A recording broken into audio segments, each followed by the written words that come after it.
Well, I don't know if you've been following the story, but there is a 12-year-old absolute what is it, a Stacy? What if you're like a cool chick, is it a Stacy?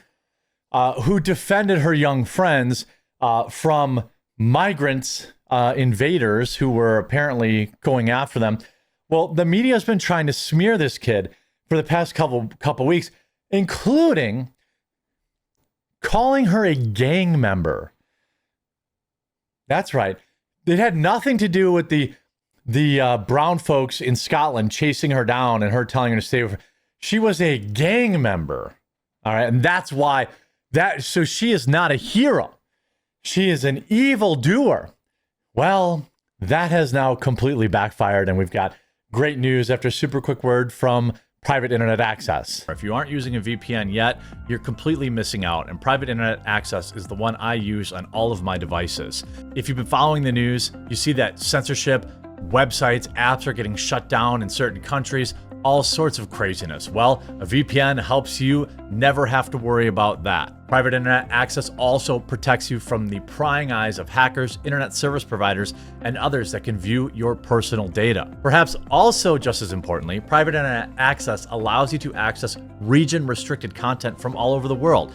Streaming services like Netflix, Amazon Prime, and more have different library options based on where you're located, and some shows simply cannot be accessed if you're not in the target location. Happens to me all the time. Many sports events also have regional blackouts. Well, VPNs can be a convenient way to make sure you're getting the content that you're paying for. Private Internet Access also allows you to protect an unlimited amount of devices all at the same time, so your entire household with a single subscription. And I've been working with Private Internet Access so long that I have an absolutely massive discount available to my viewers. Link in the description below. Get Private Internet Access today using my link. Save huge, protect your computers, access all the content that you've been paying for, and ensure that your internet is never censored. If you don't have a VPN yet, I have a mega discount for that. Private Internet Access is the only one I use, and I've been using it for years. Here's Justin Murphy, who is a writer, author of The Independent Scholar. Ooh. A history from Plato to Emerson. He's also a creative director, PhD, former professor. So probably an idiot. I'm going to just start with that. Now, say goodbye to my mentions, but I have to tell you all, that little girl in Scotland is not carrying weapons to defend against a migrant attacker. Everyone got duped. Well, he better have some real evidence. I'm assuming he must have some crazy strong evidence here. The 12-year-old girl is a gang member. The person recording her is just troubled by her huge knives. Think about it for a second. I'll convince you with data. Okay, I'll wait to... Now, we've heard from the girl's mother, so hold on. Just wait for that.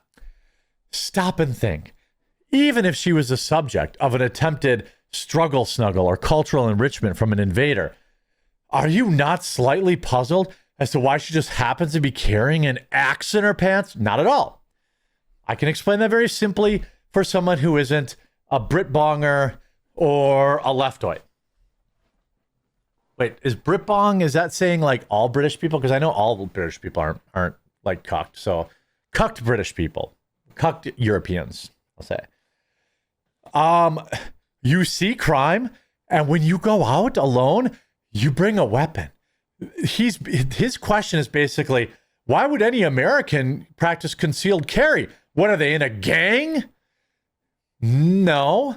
When I go out in Milwaukee, guess what? I generally don't carry when I'm hanging out in the suburbs. Okay. When I'm in the suburbs, hanging out, playing disc golf or going to the RC track, it's highly unlikely that I'm carrying, although I might be. If I go to Milwaukee or a big city or a place with large groups of people, I am 100% carrying. Does that make me a gang member? These people are so cucked. It's unbelievable. You really think this is common and necessary practice adopted by young girls in Scotland because there are so many marauding migrant struggle snugglers? LOL. Actually, yeah, there are. We've seen a 400% increase in Europe in those crimes since they started allowing these invaders in. To be clear, everyone, including myself, is speculating. Wait, you said you were going to convince me. Because there is hardly any confirmed information. Oh, but I do have some for you. But I bet money against the immediate outrage consensus. And here's why. Why? You want to be secretly culturally enriched? Scotland has white territorial youth gangs. They're called young teams. And they're common in poor areas. Weapons are super rare. Pew-pews are super rare. So the weapon of choice is knives, axes, and machetes. So just because they're rare, so you're saying because they have an axe, they must mean they're in a gang. They couldn't have, because those same weapons are common, why wouldn't she have them? This is so hard for the American mind to comprehend. Why, we don't have gangs here? When Americans think of criminal gangs, they think of black men on the south side of Chicago taking each other out. In poor areas like Dundee, the gang problem is very young white boys and girls who carry knives. In one study looking at 4,300 youths in Edinburgh, 30% of young people between 12 and 17 had carried a knife at least once. Well, they probably want to protect themselves from foreign invaders. And let's even say, let's say hypothetically, she was in a gang. And that's why she was carrying those things. How does that in any way, shape, or form disprove the video that we saw of a brown man who now claims not to speak English, speaking English on the video, filming these girls and following them? How does it, let's say she's even in a gang. Does that exempt her from suffering a crime? Scotland doesn't collect racial data for this kind of stuff. I wonder why. But Dundee is 90% white. So yeah, in the absence of confirmed details, overwhelmingly rational inference is that this 12-year-old white girl in Scotland is literally some criminal gang member. That's what they look like in Dundee, Scotland. Again, does it matter? How does that in any way, shape, or form disprove or fly in the face of this kid being in danger? Ask yourself, why would these people why would the migrant pull out the phone to record? It makes no sense.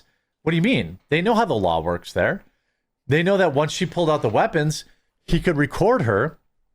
He could record her and get her put in jail and be the victim again.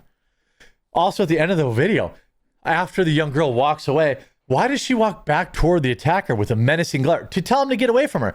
By the way, this guy who knows nothing at all put this out. How about talking to the girl's mother, which apparently isn't even that difficult to do? Here's the mom of one of the girls sharing the entire story. That the media, by the way, is lying and covering up.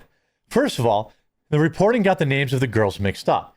There were 3 girls who were there who were accosted and attacked by the migrants. Lola is the hero from the video. She's the one with the axe defending her sister from migrant attackers. Ruby, Lola's older sister, who was attacked and hospitalized. How come he didn't? So who hospitalized her? Another white girl? Maya, Ruby's best friend, who was with them and went to call the police after Ruby was attacked by the migrants. Why would the migrants film them? Well, because the migrants are now going to say, well, we did it because they were armed. Mark my words. That's what they're going to say. Ooh, I saw a big, shiny, sharp thing that wasn't going to be any problem at all for me. But sir, I was trying just to redeem my one free rep. Can I not do that? Can I not culturally enrich? Here's a summary from her mother. Yes. So what happened was the girls were out here walking and the man in the picture made comments to Lola, the younger girl, calling her sexy and other spicy remarks. Then the girl started to tell the man to leave them alone and stop following them and make bedroom remarks to them. After that, the man's sister, also in the picture, came around the corner and attacked Ruby, the 14-year-old girl. She grabbed her hair and dragged her to the floor and started to punch her, and then both the man and the woman kicked her in the head while she was on the floor. At this point, my daughter, Maya, called the police, so my daughter's account after is a bit blurry. But after is when Lola had the weapons. She pulled them out to protect Ruby. after the man came back at Lola, recording her, making sure he showed the weapons to the camera, and antagonizing her. Ruby was hospitalized after the attack with a severe concussion and a tennis ball-sized lump on the back of her head, as well as lots of bruises. Uh-oh. Uh-oh.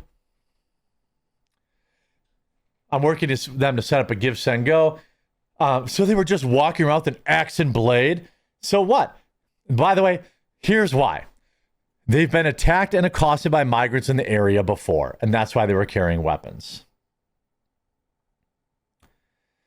And by the way, this other cucklord who said she was a gang member, why did they arrest the guy? Why did they arrest the migrant? They arrested the migrant, by the way. So now the backfire's begun, and people are setting justice for Lola and Ruby. While walking in their local community, Lola, Ruby, and Maya were accosted by two adult foreign nationals. The foreign nationals were directing inappropriate remarks at Lola. When Lola told the migrants to leave them alone and go away, Ruby was viciously attacked by the adult female, yanked to the ground by her hair by both migrants, and proceeded to attack her. This is when the foreign national decided to film the aftermath, which went viral on social media. In the video, you can hear Lola telling the attackers to go away and leave her sister alone. Ruby was hospitalized after the attack with a severe concussion and a tennis ball-sized lump on the back of the head, as well as lots of bruises. Unfortunately, rather than arrest the attackers, the local police decided to arrest Lola instead. We set up this campaign like millions of others who saw the video, who have now heard Lola and Ruby's story. We were astonished at the incredible bravery of the young child. She became a hero for a nation that too long has seen the cries of help go unheard. Lola fearlessly stood up on her own to her sister's attackers. Now she needs our help to stand up against the corrupt law enforcement. And as of right now, there's 32,000 pounds raised. That's a nice little chunk. Somebody just donated 50 pounds, 100 pounds with love from Florida. You're a hero, lass. Don't let anyone ever tell you otherwise. Absolute Stacy, total hero. You can find it at GiveSendGo/Lola and Ruby as well. By the way, I would recommend, you should give something to the girl that went to call police too, because that's an important step here. Getting the police on the way, probably allowed this foreign national to be apprehended. I hope you were informed and enjoyed this video. If you did, please do leave a like on it. If you haven't yet, please subscribe or follow down below, and we'll talk to you again real soon.